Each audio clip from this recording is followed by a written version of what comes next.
and it was really fun. I had a good time. I know that Jordan was like, yeah, it was lots of fun. Right. But I did run into Crystal, and it was really nice. I said hi. It was nice to see her and her baby, and I saw actually a lot of girls in there with reborns, and there were a lot more reborns, I thought, this time, because we did go last year to the show, and there were a lot more reborns booths this time than there was last year. I didn't take any pictures because I just felt I saw that.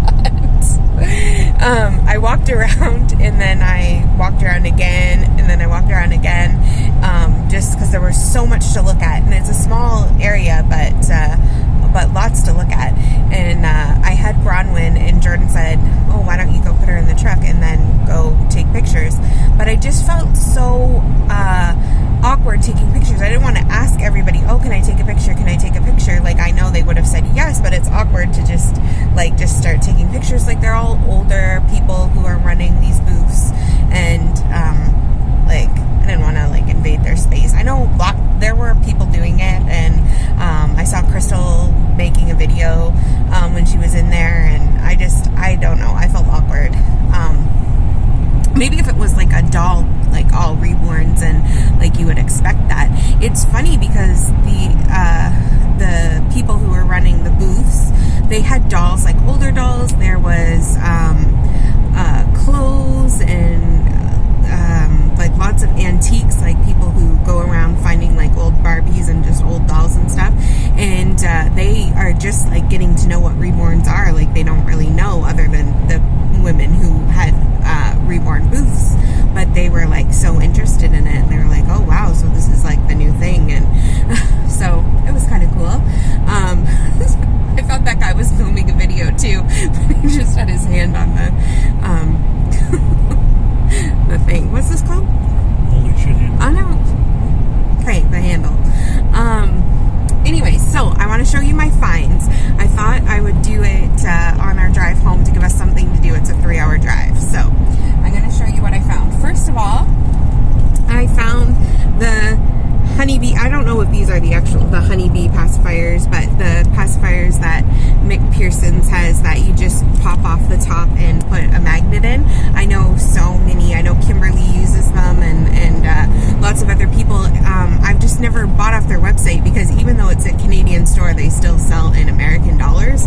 So it was really cool to go in and just buy it and not have to pay shipping or anything. So that was fun. And I love talking to the girls, the women from McPherson's. They're so awesome. They love reborns. They love dolls. They just get so excited. I chatted with her again, and she again said, I gotta come down and take a class. They do St. Catherine's, I believe, is where their shop is, and they do a painting tutorial class, and you go in and you pay for the class, and you get a kit, and you get to paint your doll, and they teach you everything you need to do, and they say you leave there with a full doll, and I'm like, that would be something really cool to do. So maybe one day.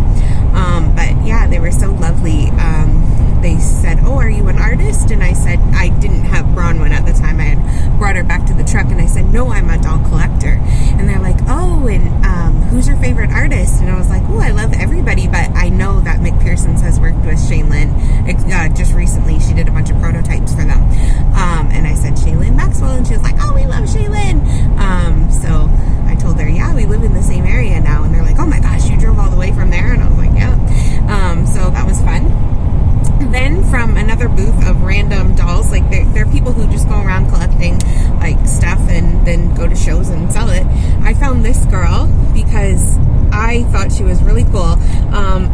She looks like Susie Sad Eyes, a similar style doll. She is an old doll. The girl said she didn't know what she was. She said, I'm sure you could Google her or whatever.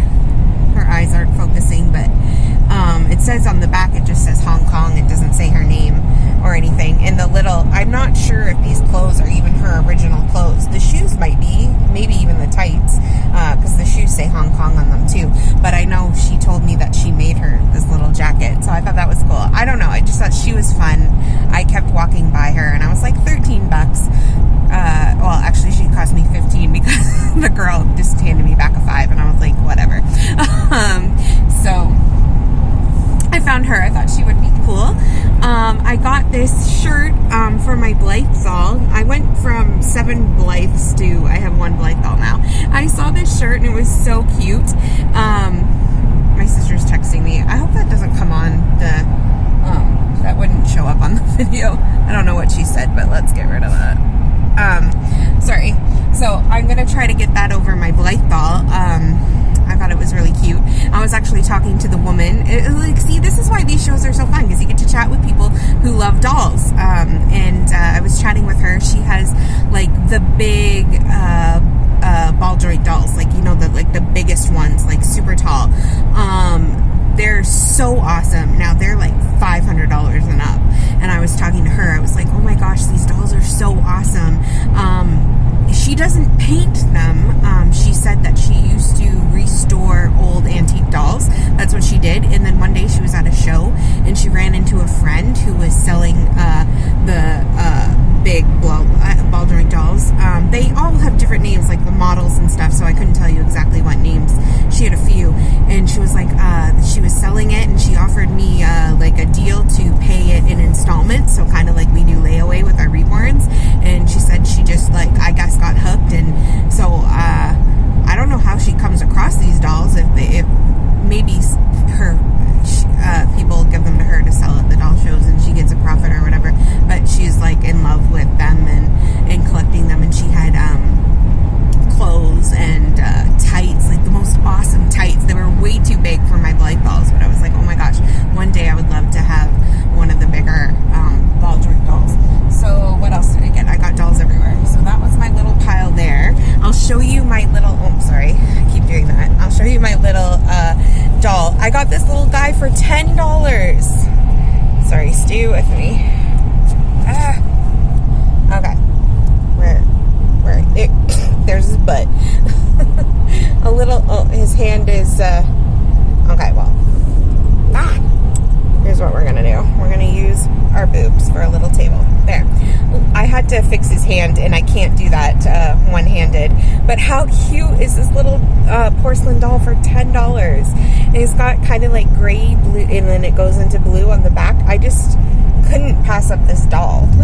I don't know where this doll came from, Japan. I don't know how old it is, but she had a bunch of them. It was another woman, and I was like, oh, that's coming home with me. And then my last baby, I will show you, but I had to be careful because this one is an antique and super old, and my splurge of the day. Hold on. I'm trying to do everything with one hand. The eyes, when they pop open, it makes a ching. It's a little tiny porcelain baby doll, cloth body, like really old. The girl said I thought maybe that was a year on the back of its head, but it's not. She said that this was the first doll show that she had brought her to, and I was like, oh, I had to have her. She's just so cute. I'm gonna put her in my little dollhouse shelf, but she's just so beautiful. I don't know what it is about these old porcelain dolls. I just think it's really cool to think of the adventure. Like, could you imagine like a little girl with this doll, and just the stories? I don't know. I think that's cool to know the adventures and the history that old dolls have. And now there were tons of old dolls. And it's funny because the last time we went, because I was expecting it to be more reborns, I was kind of like let down. I didn't even get to enjoy all these dolls. And this time going, that's why I spent a lot more time there than I did last year. I'm sure Jordan was happy about that. But I just loved looking at all the old dolls. I just kept going around and around, and I hope people didn't think I was like a stalker. But I just was taking in all the beauty of all the old dolls, and I wish I had more room in my house and more money in my pocket to just buy them all. There were some really interesting ones, and some great prices on them too. Like, I know they're older, and I guess with everything, if it's not a highly collectible, then it's, you know, not as much. There were some dolls some older porcelain dolls that were like $500, and they were very old cracked, and I was listening to this guy who was clearly a collector and knew his stuff, because he was chatting with one of the women at the booths about different things about dolls and stuff and what he looks for. He was looking at this one doll. You could tell he wanted it, but he was trying to get her to lower his price. He's like, oh, I'm gonna have to like redo the coat and blah blah blah. But it was like really interesting to hear like his facts and stuff. Like, obviously I know nothing, I just grab things because I think they're cute, and that's how I do everything. That's how I ended up with two dogs, a cat, a hedgehog, random doll collections, just because I'm like, oh, that's cute, I'll buy it. You can see Bronwyn back there. My jacket's on her because the sun was coming in. I'm like, Jordan, we got to put the jacket on her to protect her paint. It was really fun, and lots of reborns, lots of reborn booths, and they were some super cute ones. Actually, I was like glad I didn't have reborn money, because like there were some cuties that I would have brought home with me if I had of. But I have been talking to Kari. I have so many names going through my head, that's why I keep on drawing blanks. I was just talking to Kari about a new baby. Ooh, what does that mean? Anyways, I'm gonna let you go because